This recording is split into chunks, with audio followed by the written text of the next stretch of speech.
Good afternoon. My name is Jimmy Dale. I've been a hopeless special friend of both Marty and Mary since junior high school. I talked to John and Marty about a month or so ago, and every time I'd talk to Marty, I would always bring up the bow, and she would answer me back, "What about the pond?" So my memory as far as a lot of our get-togethers are slipping me now. I told my friend Bob Hilton I dropped breadcrumbs on the way here so I could find my way back to Tyler. Before I start about a couple of memories, of earlier memories, I wanted to tell John, it's cut off, but on my cell phone here is a video that I've kept for about 2 years or more from Marty's last gathering with her high school friends. They would meet once a year. They would meet at Kay and Steve's lake house, and this video was sent to me, and it's pretty short, but the reason I keep it is it starts with laughter. And these gals or ladies are sitting around this huge table, and they couldn't be having more fun. There's only one wine bottle showing, but they are laughing and laughing, and anytime I kind of feel that I need a pick-me-up, and it's the only video I have on my 20-year-old cell phone.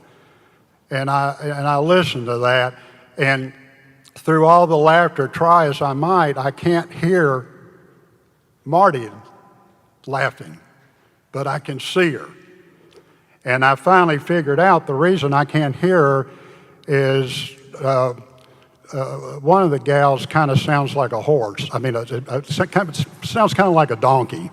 So that kind of takes it up there. But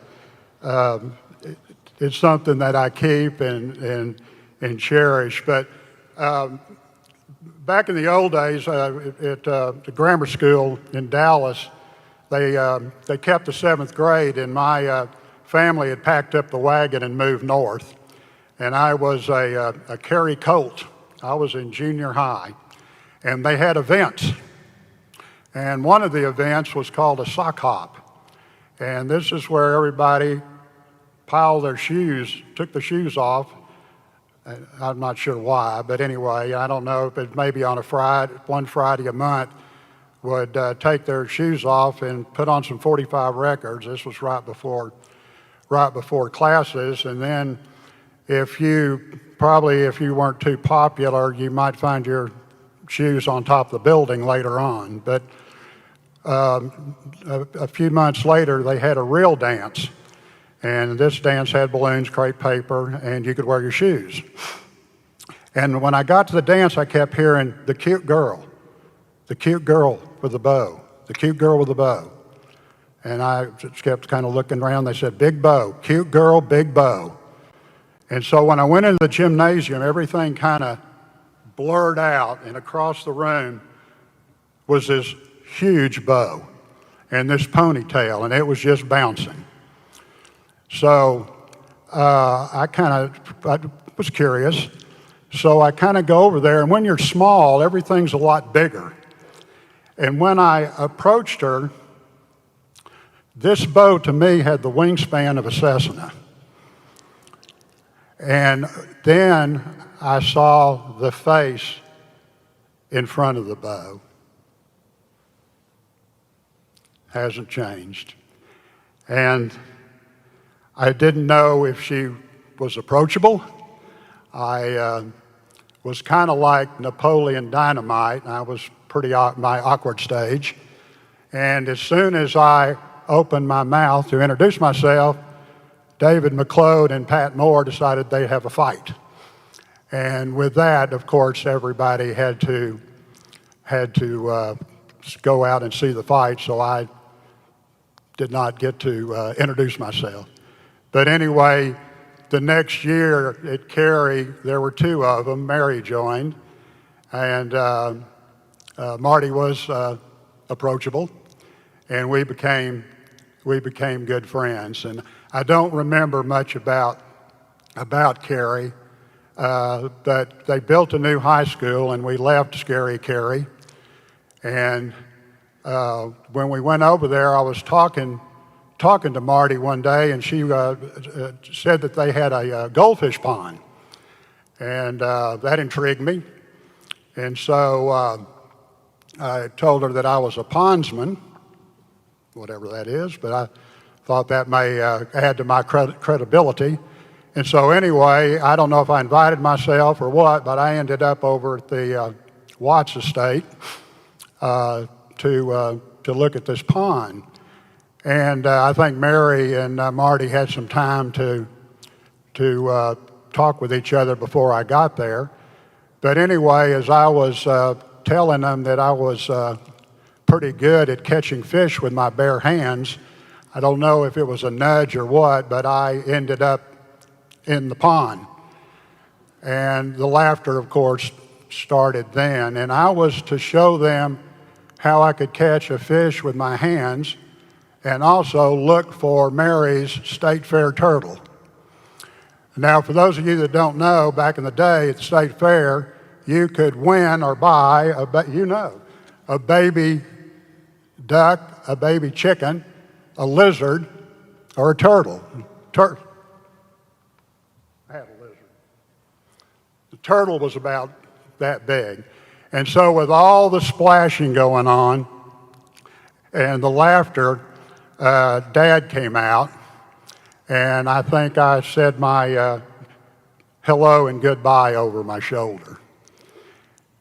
I'm not real sure about a lot of the events that come together, but one that I do remember that shows Marty's compassion is when I was a senior.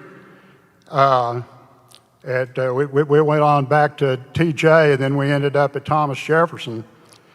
And from Thomas Jefferson, they built a new high school, and we ended up at W.T. White. And at W.T. White, I was a gift. And so I decided that I would take out this underclassman, take her out on a date. And I felt the date went pretty good, and I wanted to ask her out on a second date, but I remember that we went to the Gemini, which back then was a 3-screen drive-in at Forest Lane and Central.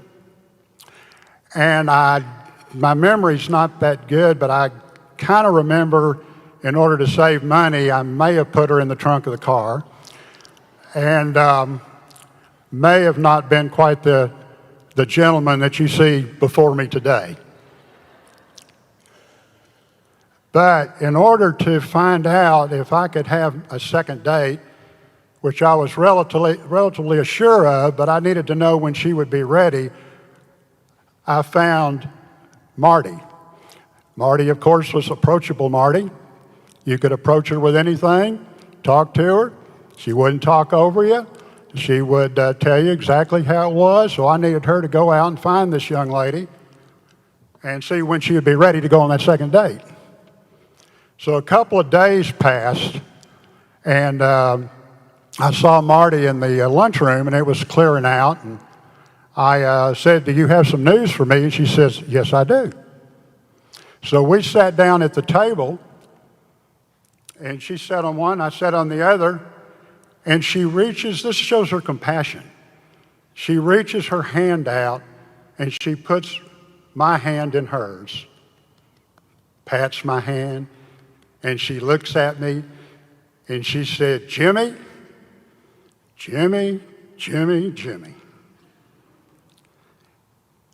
That girl wouldn't go on a second date with you for $1 million."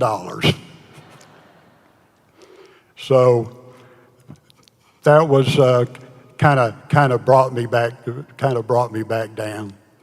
The one thing that I didn't have complete memory of and after school, after high school, we all kind of went our separate ways.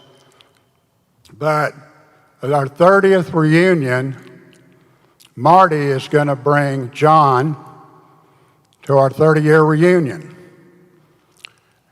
And I'm telling this too of folks that have told me, she was so proud of John.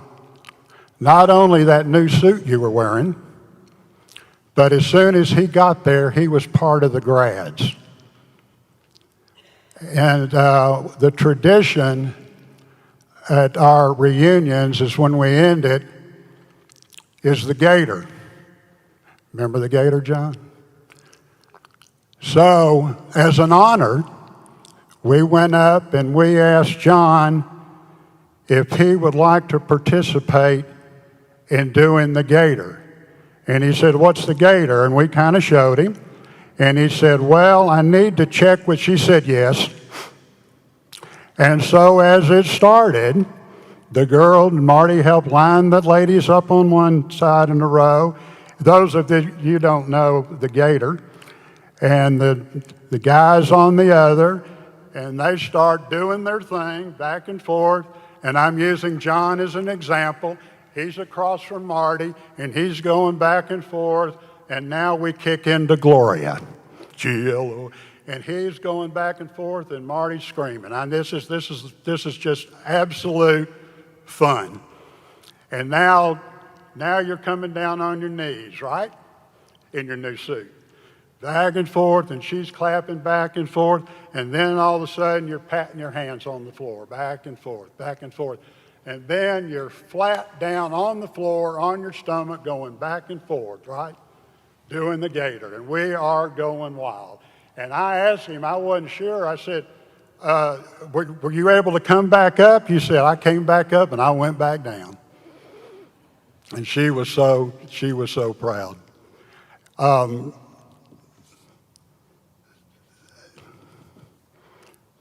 There's just not words, and what kind of the way I want to end it as I stammer and stutter is Marty was such a fine, special friend and such a wonderful lady. And I think I speak for everybody here. We are here because we love Marty.